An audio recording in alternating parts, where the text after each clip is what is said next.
His wife betrayed him, but that was only the beginning. What came next cut deeper and left him holding on to just one last hope. Hello, friends. I'm Ray. Today's story is about love, family, and the kind of betrayal that changes a man from the inside out. If you have ever given your whole heart to a home, only to watch that home turn unfamiliar, this story may stay with you. Please subscribe and turn on the bell so you do not miss the stories we share here about heartbreak, resilience, and finding the strength to keep going. Now, let's begin. I'm 46 this year. At this age, people don't believe in miracles that easily anymore. After all these years of living, after all these years of watching people come and go, watching promises get made and then fall apart, I honestly thought I understood life well enough not to dream like that anymore.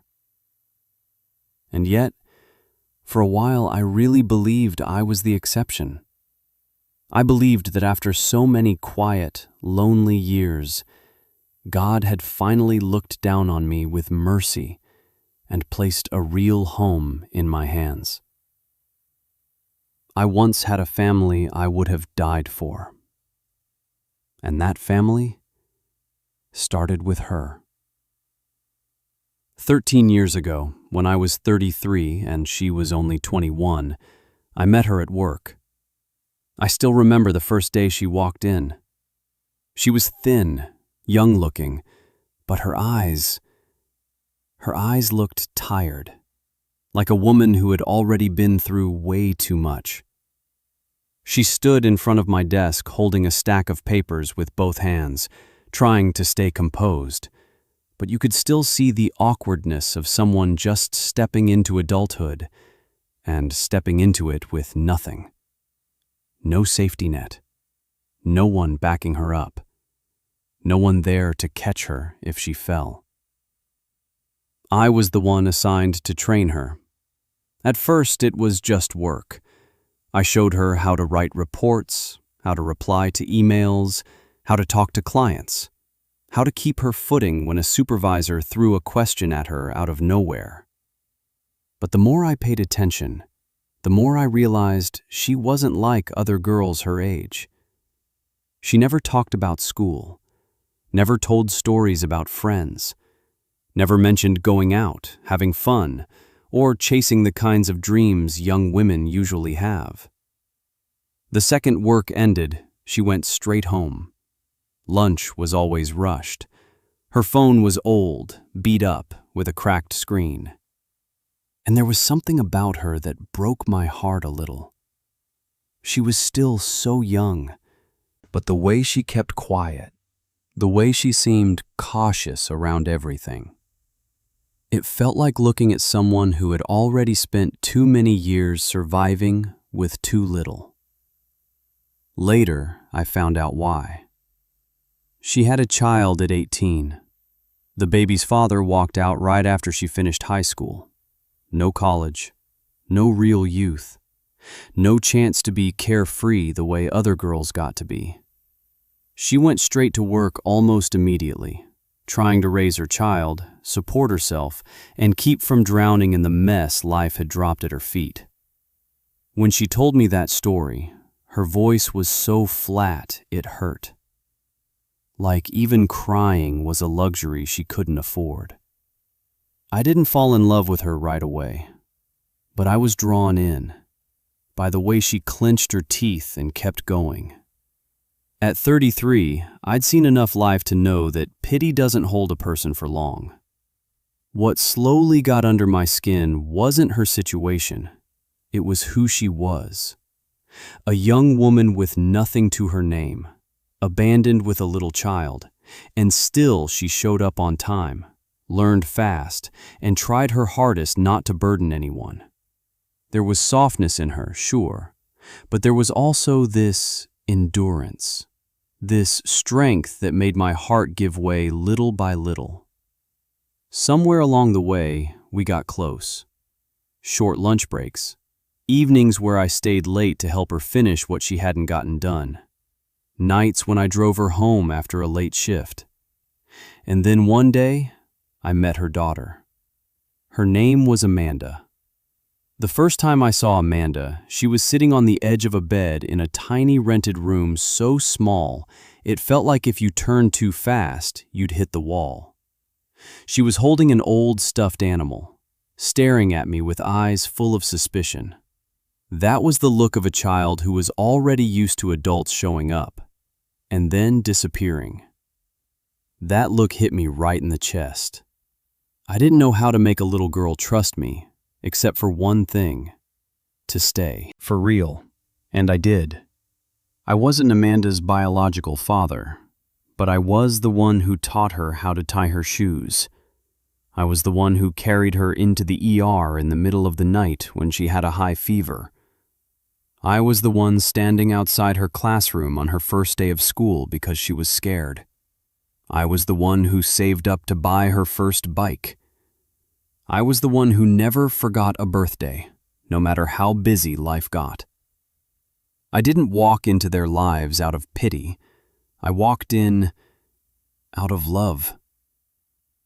The kind of love that makes a man willingly carry every burden, just so the woman he loves suffers a little less, just so the child that comes with her can grow up never feeling less than anybody else. I worked my tail off for them, took extra shifts, worked overtime, gave up my own hobbies and pleasures. Guys my age were spending money on cars, vacations, enjoying life, and all I could think about was Amanda's school money, rent for a better place, savings for the future, enough money so the woman I loved would never have to bow her head to life again. I never saw it as a burden. If anything, it made me proud. The first time Amanda called me Dad, I had to turn away because my eyes started burning. It was just one word. But for a man who had always wanted a family, it felt like my whole life had finally been named. I loved that girl like she was my own. Maybe even more than that. Because I knew we didn't share blood, I tried even harder. I loved harder, gave more, tried harder to prove to her that blood isn't the only thing that makes a home. I wanted Amanda to grow up knowing she was chosen, loved, and kept, not taken in out of charity. Then I married her mother. That was the happiest season of my life. A lonely man finally had a home to come back to. A woman beaten down by life finally had somebody to lean on. A little girl growing up without a father finally had someone to protect her. I believed in that family, almost the way I believed in God. Years later, we had a son. It took us over 10 years together before that little boy came into our lives. So when he was born, I honestly thought he was the last gift fate had saved for me. I stood beside my wife's hospital bed holding her hand, looked over at Amanda standing nearby, looked at that tiny, red-faced baby in the nurse's arms. And in that moment, I truly believed my life had finally come full circle. I believed too much. Nothing fell apart in a single day. It cracked slowly, like a thin fracture spreading across glass. Small enough that if you weren't looking closely, you'd miss it. She started spending more time on her phone, texting late at night, taking calls outside.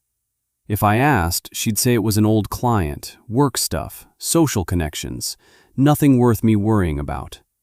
I wanted to believe her.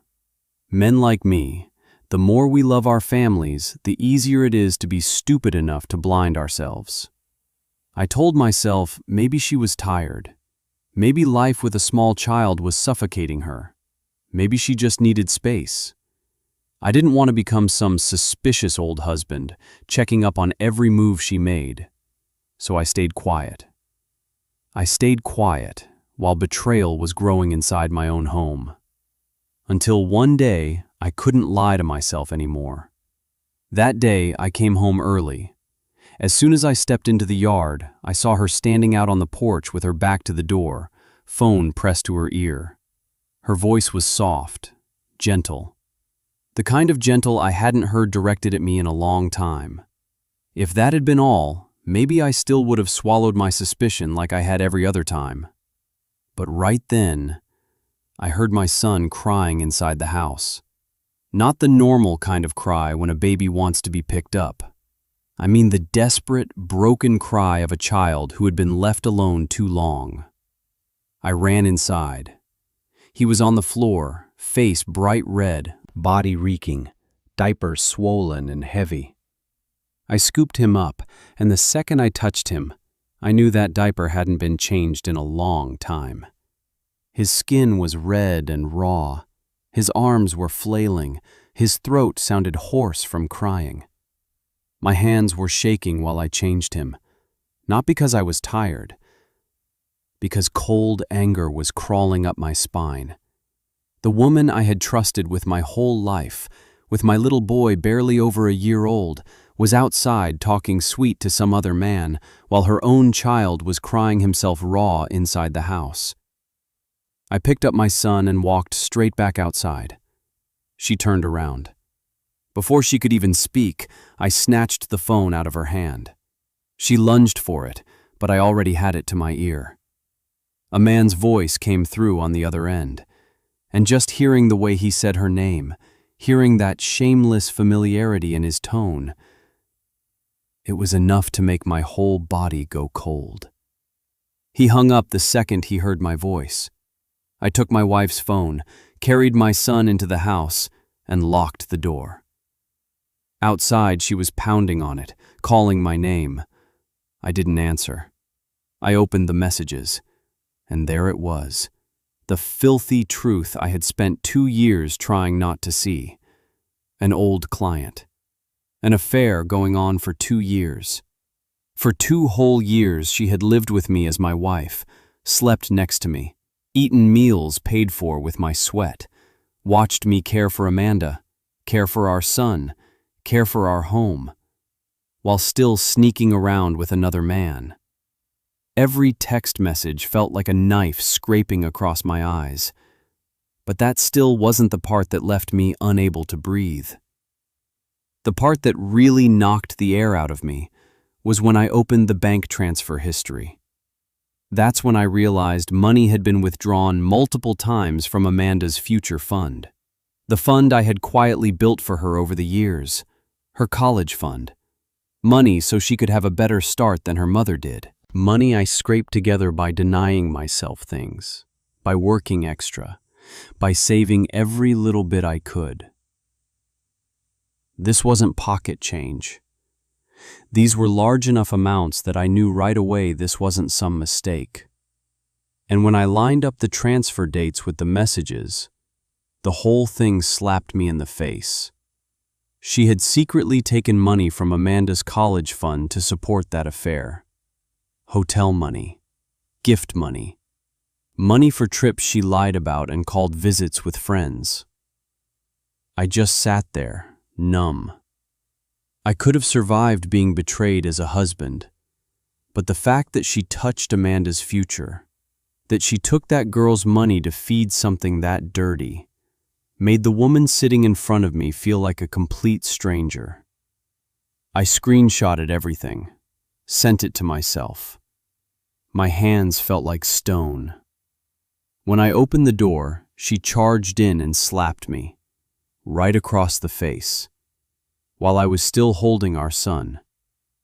To this day, I still don't know what hurt more, that slap or the realization that the woman I had loved for over a decade was never really who I thought she was. I told her to sit down, and I said, very slowly, very clearly, "This is your last chance to tell me the truth. One more lie, and everything ends right here at this table." She started crying. I asked, "Who is he?" She said, "An old client." I asked, "How long?" She looked down and said, 2 years. 2 years. That number came down on my head like a hammer. 2 years meant nearly the entire stretch of time we had been raising our little boy. talking about Amanda's future, sleeping in the same bed, living in the same house. She had been with another man. Then I asked the last question. Did you sleep with him? She said nothing. And that silence was the cruelest answer of all. I was sitting there like a dead man when Amanda came downstairs. I had thought that no matter what happened, Amanda was still the child I had raised. Even if the whole world turned its back on me, she'd be the last one not to shove me off the edge. I was wrong. Amanda looked at her mother, then at me, and said something that made my blood run cold. So, Dad knows about him now? I turned and stared at her. My lips were shaking so badly it took me a few seconds just to ask, "You knew about this?" Amanda nodded, and in that exact moment, something inside my chest shattered. Turns out the worst pain wasn't being betrayed by my wife. It was finding out that the daughter I had loved like flesh and blood had known everything, had kept quiet, had been standing on the other side for who knows how long, and I never even saw it. I asked her why she didn't tell me. Not once. Not even once. If she had ever thought of me as her real father, then how could she keep something like this from me for that long? Amanda looked at me and said, in that stubborn, cold teenage tone, "Because he gives me what I want. You always make me wait. You always make me ask." I went completely still. All those years of working myself into the ground, counting every dollar for rent, food, school, her future, wiped out by that one sentence. In a kind of desperation even bigger than anger, I asked, "Then what am I to you?" And Amanda said something I don't think I'll ever forget as long as I live. "You're not my real dad." The second those words left her mouth, I swear my heart stopped. But it still wasn't over. In the chaos, I went back through the phone and opened older messages. And then I saw something that damn near drove me insane. A voice note Amanda had sent to that man. Her voice came through clear as day, young, soft, intimate. "Love you, Dad." I saw other messages too. Amanda called him Dad, asked when he was coming to pick her up, thanked him for gifts, told him things she had never told me. Dad. She had called the man sleeping with her mother, the man buying her with gifts and money, Dad. While the actual man who carried her to the hospital, taught her to ride a bike, stayed up nights for her, worked for her, stood right there in front of her, was being reminded that he was not her real father. At that point, it didn't even feel like she was speaking anymore. It felt like I was watching my life get snapped in half right in front of me. My wife screamed at Amanda to stop talking. Amanda started crying too. But it was too late. Some words, once spoken, stop being words. They become wounds. And some wounds never really close. I picked up my son and I walked straight out the door. Behind me, my wife was sobbing. Amanda was calling after me, but I didn't turn around. I couldn't turn around. Because I knew if I did, I'd either collapse right there in the yard or do something I'd regret for the rest of my life. Some pain you have to run from. I drove like a man out of his mind. My son was in the back seat, crying and then hiccuping from exhaustion. Hearing him tore me apart. My head was spinning. My wife's face, Amanda's face, the word Dad in that voice note, the money taken out of Amanda's fund, 2 years of lies, my son's dirty diaper. And then For the first time in my life, a horrifying thought entered my mind. I looked at my baby in the rearview mirror, and I asked myself, is he even mine? I hated myself the second that thought showed up, but it still came. It came like a dirty knife stabbing through the last piece of sanity I had left. We were married for over 10 years before we had him. Over 10 years. And that little boy came along during the exact stretch of time I later discovered she had been cheating for 2 years. I gripped the steering wheel so hard my knuckles turned white. I was in pain. I was losing my mind. I felt like I had been pushed out of my own life. If even the son I held every day wasn't really mine, then what the hell did I have left? Who had I been living for? Who had I been sacrificing for? What had I traded my youth, my pride, my strength, my sleep for? I took my son to my parents' house. That night, I didn't sleep, not 1 minute. I sat there watching him sleep, staring at his tiny face, his eyes, his nose, his hands, trying to find some sign that he looked like me. And then hating myself for doing that to an innocent child. None of this was his fault. If his mother had betrayed me, if this whole family had been built on lies, that was not his sin. But I couldn't stop that thought from pounding in my head over and over like a hammer. The next morning, I called a lawyer. Then I called a place that could do a DNA test. I moved through everything like a machine. No feeling, no hope, no trust. Just one need. I had to know the truth. Even if the truth killed the last human part of me that was still alive. The days waiting for the results were the longest days of my life. During the day, I watched my little boy play on the floor while my heart went numb from the pain. At night, I replayed memories like I was remembering a dream that had burned to ashes. I remembered Amanda when she had a fever and wrapped her arms around my neck. I remembered the day she first called me Dad. I remembered my wife leaning her head on my shoulder on the couch. I remembered nights when we sat together making plans for school, the future, the kids' savings. Every beautiful memory now felt like a shard of broken glass. The more I held on to it, the more it cut me. My wife kept calling, kept texting, crying, apologizing, begging. She said she made a mistake, said she lost her way, said deep down she still loved me. But if she really loved me, how could she do that for 2 years?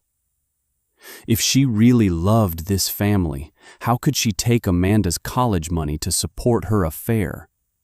How could she stand outside talking to that man while her own son cried in a filthy diaper? How could she let Amanda call him Dad while she kept watching me play father inside that house? Some mistakes come from weakness, but some mistakes are choices.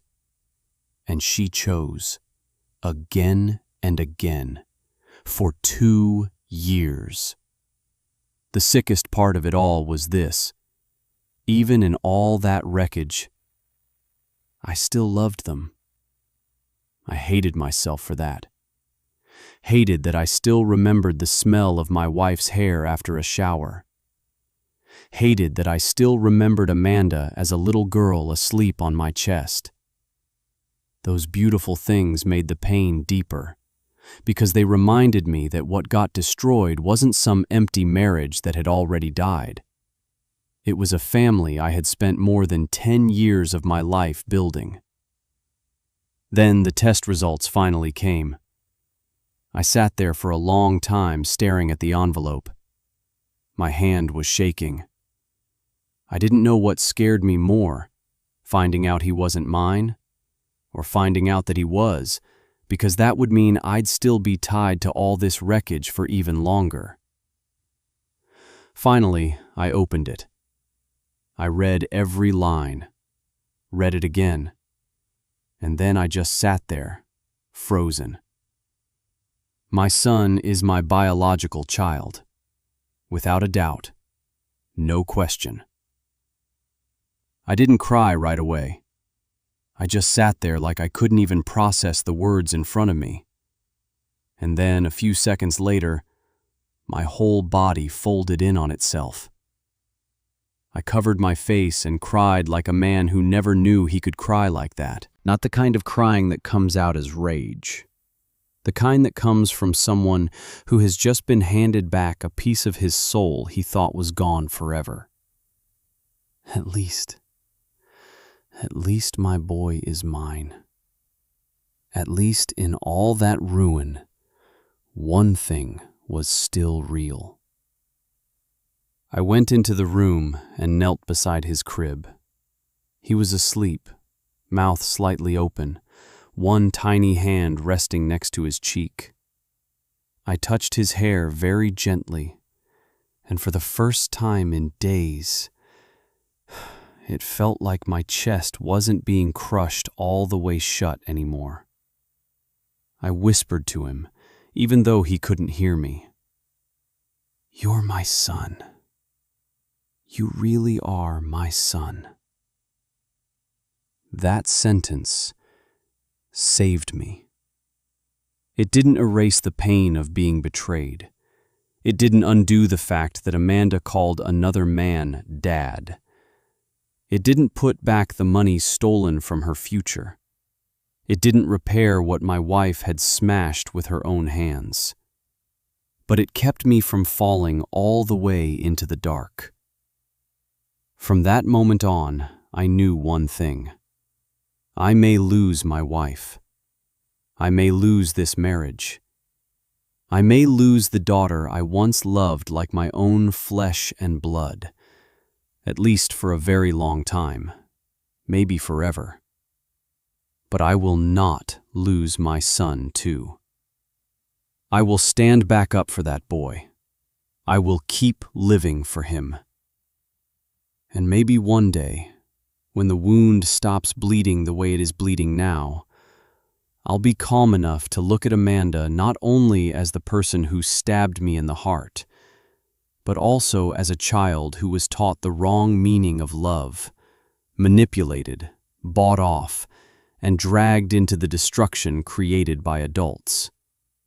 Today, I can't do that. Maybe I won't be able to for a very long time. But at least, because of that DNA result, I know I still have one reason not to completely lose my mind. People think when men are hurting, they scream. No. When men are really hurting, they go quiet. So quiet that even they become scared of themselves. But even in that silence, there are still things that keep a man tied to life.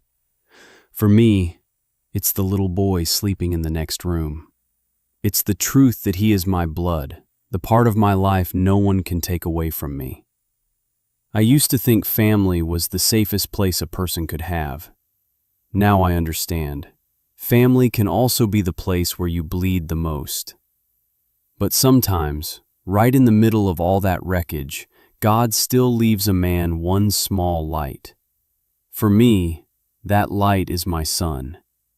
And because of him, I know I haven't lost absolutely everything. I'll say this plain. At my age, when a man gives his life to a family, he is not asking for perfection. He is asking for honesty. He is asking for respect. And when those things are gone, the damage runs deep. A cheating spouse is one kind of pain, but when betrayal spreads through the whole house, that is the kind of thing that can break a man's trust for years. Still, I also believe this. A man has every right to walk away from what is destroying him, and every right to hold on to what is still true. In this story, that child became the one honest piece left in all the wreckage. Sometimes that is how life works. Everything falls apart, And one small truth is the thing that keeps you standing. Now I want to hear from you. Could you ever forgive something like this? If you were in his place, would you walk away for good, or would you try to keep some part of that family alive? And what hurt more to you in this story, the wife's betrayal or the daughter's? Leave your thoughts in the comments. And if this story spoke to you, subscribe to the channel and turn on the bell. Around here, we talk about real life, real pain, and the strength it takes to keep going.